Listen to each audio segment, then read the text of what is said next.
Innovate. Enable. Hello, this is Debjani Ghosh, President NASSCOM. And hello, this is Mridu Bhandari, Editor Special Projects at Network 18. Welcome to our special webcast and podcast series on money control, where we are deep diving into the various facets and fallouts of the COVID-19 healthcare emergency. And today, Debjani and I are going to be talking about innovation and collaboration in the times of a global pandemic. Thanks very much for joining us today, Debjani. Let me first begin by saying that, of course, everyone knows the Indian IT sector has always been ahead of the curve when it comes to innovation, when it comes to putting India on the world map. But at this point in time, was the sector as a whole really equipped to handle remote working on such a large scale? But first of all, let's set the right context. I think what India did by declaring a lockdown so early in the life cycle of the curve is a very tough, but absolutely something that had to be done. And I'm so glad that the call was made to make this happen. From an industry perspective, we're tremendously supportive of it because we know that this is what's needed to keep India safe.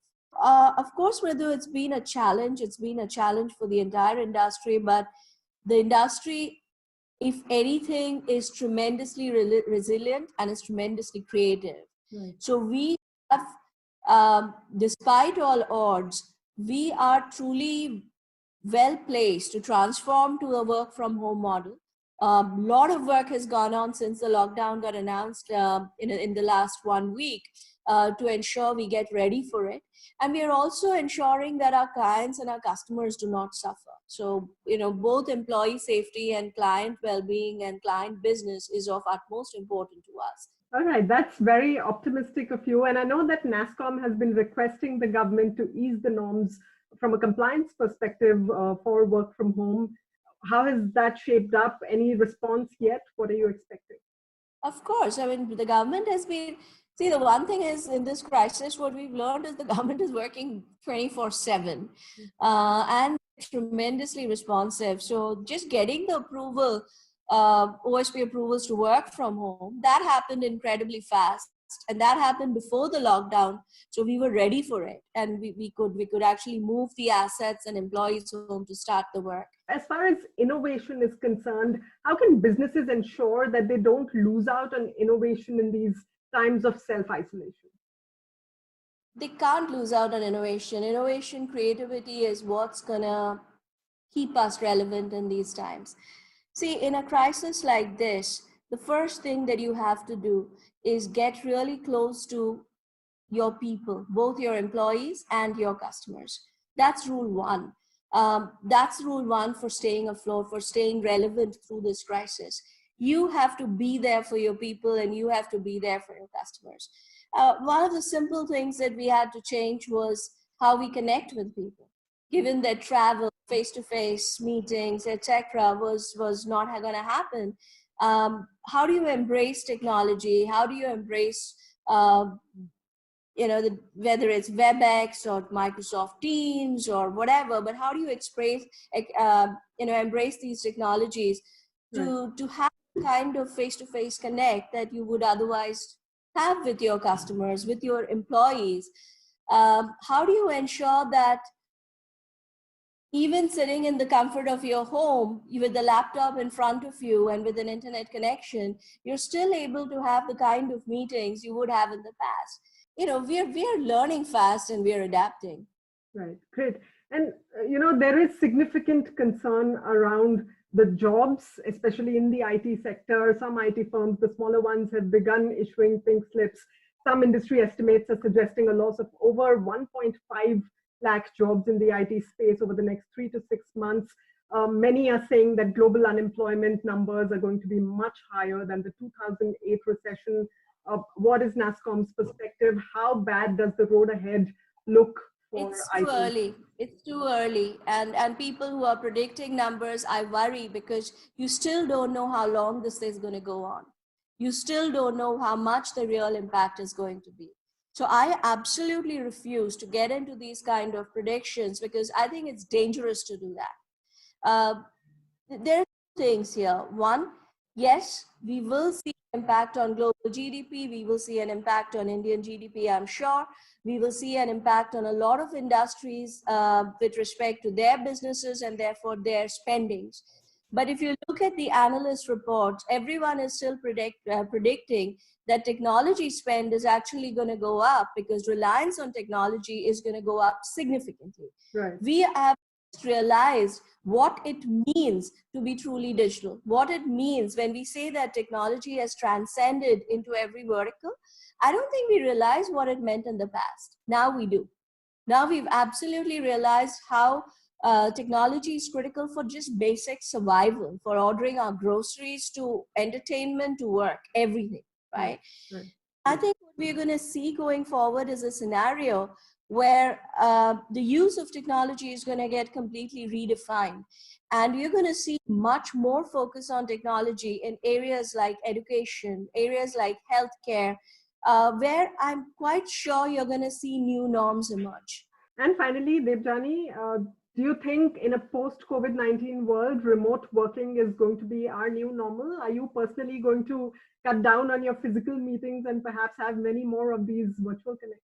And right now, I'm just dying to get out. So if you're talking about post-COVID, where I'm not worried about COVID, I'm going to be out a lot. So, just all of us, I think, are just dying to get out of the house when it's safe for us to get out of the house, of course.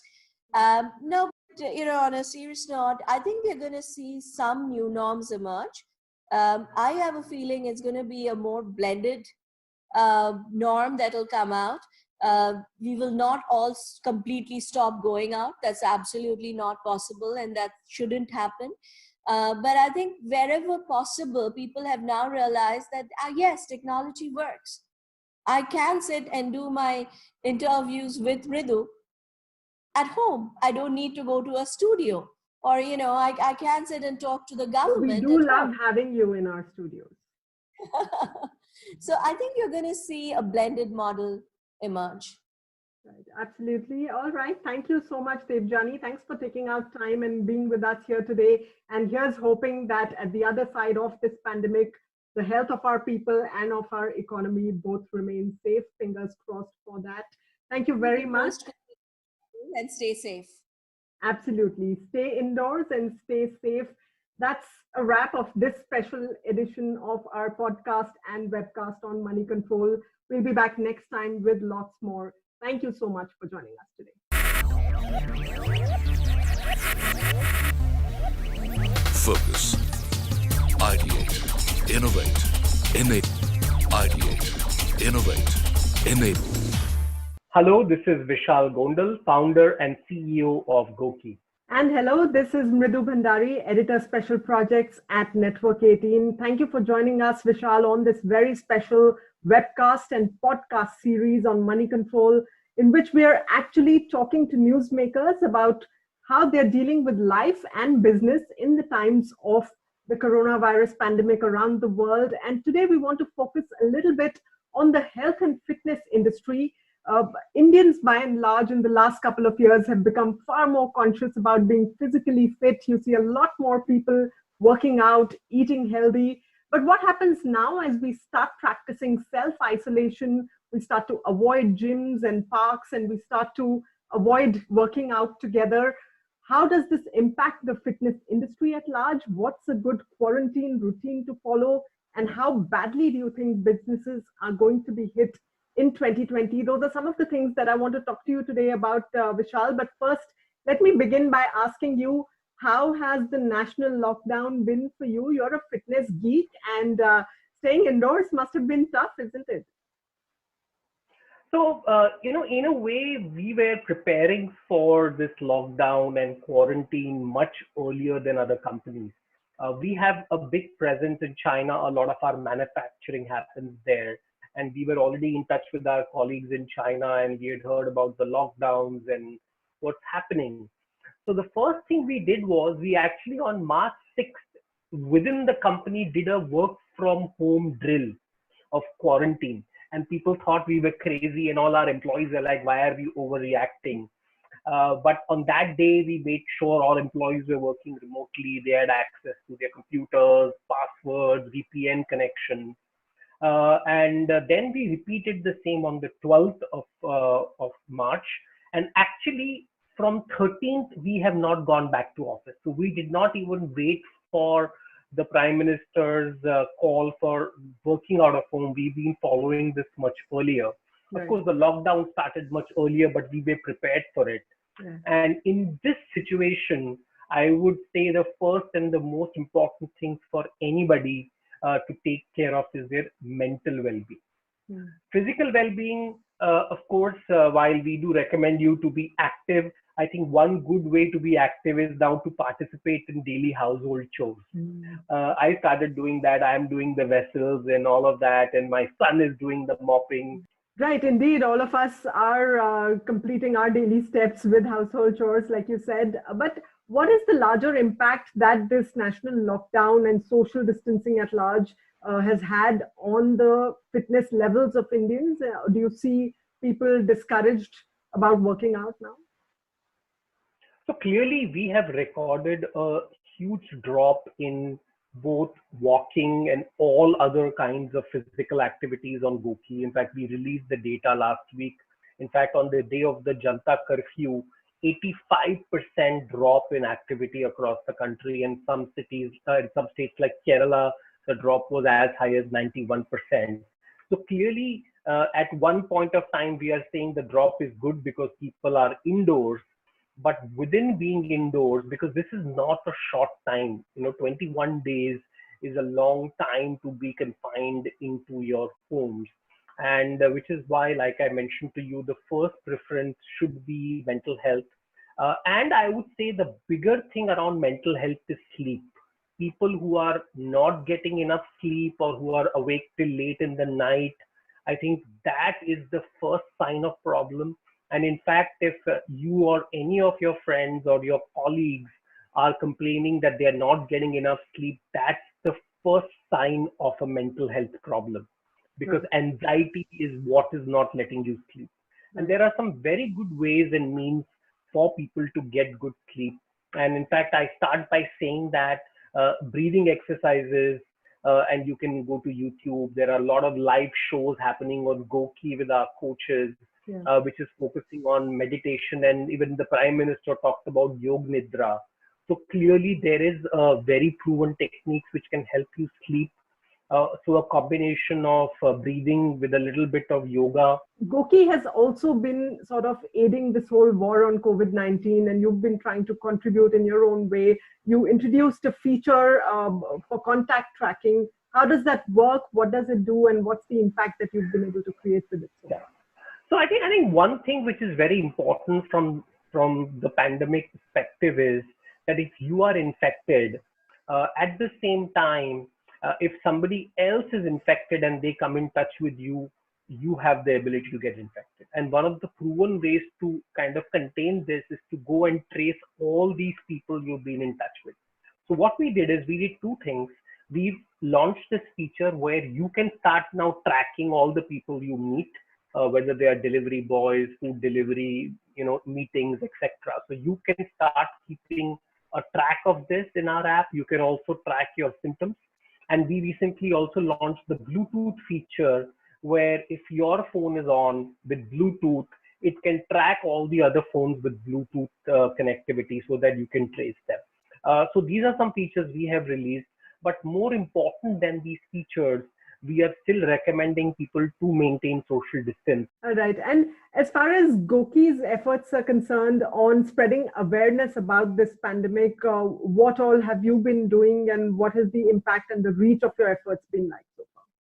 No, we've been working very closely with government. So, we are partners with Fit India. And we are now organizing live sessions of experts and sportsmen. In fact, just today, Luke Coutinho, our master coach and co-founder, did a session. So there is a massive drive to work with Fit India to make sure people are fit while they are at home. So and millions of people are attending these sessions online on Facebook, Instagram, our own channel. We also worked with Shri Shri. So Shri Shri is now streaming his meditation twice every day on the GOQUI app. So people can now experience a meditation session led by Shri himself. Plus, we just partnered with Bajaj Allianz and we have launched a very unique quiz where you take a quiz. It's called Health Quiz Corona, where there are quizzes around health and coronavirus. You take these quizzes and then you get these points which you donate to charity. And Bajaj, along with its foundation, the Annamitra Foundation and Uday Foundation, actually donate to people in need. So you could be sitting at home and just by participating in quizzes, participate in a positive way. So there is a whole slew of activities at GOQUI. We are right now 90% operational. The only things at GOQUI which is currently not operational is the GOQUI online store, because we can't do deliveries. Yeah. But we are hoping that soon after the lockdown is over, we'll be able to do that. But, in a way, GOQUI was actually designed for a situation like this. We have online coaching, online doctor consultation, live streaming of exercises. So it was kind of surreal to see that all the services we have built are what is really the need of the hour. And we just hope that India and all of us will be able to pass through the storm and, like I said, come up more stronger. The economy, sure, there will be challenges, but we are all smart people. We will adopt, and I'm sure that all the businesses and all the business leaders are thinking of strategies on how to look at the world post-COVID. And today, as a business leader, if you are not imagining or reimagining your business post the COVID world, then you will not possibly exist. So what's your reimagination mantra on the business front in a post-COVID world? Very briefly, what is going to change at GOQUI after this? I think our reimagination mantra is what we call back to business. What is going to take for people to get back to business, whether these are companies, governments, organizations, people, and we want to enable that. So whether it are devices which are able to measure various things, imagine a GOQUI device which can measure your body temperature, to you talking to a doctor live, to you buying the right healthy products based on your needs. So we are actually working very aggressively on a strategy to come back with products and services which help people go back to their normal lives. That's amazing. That's commendable and very, very inspiring for everyone who's listening to this as a podcast or watching this as a webcast on Money Control. Thank you so much, Vishal, for joining us today. Thank you. And Thanks with again. that, it's a wrap of this exclusive conversation on Money Control. I'll be back next time with yet another newsmaker. Till then, stay indoors, stay safe. Thanks for joining us. Bye-bye.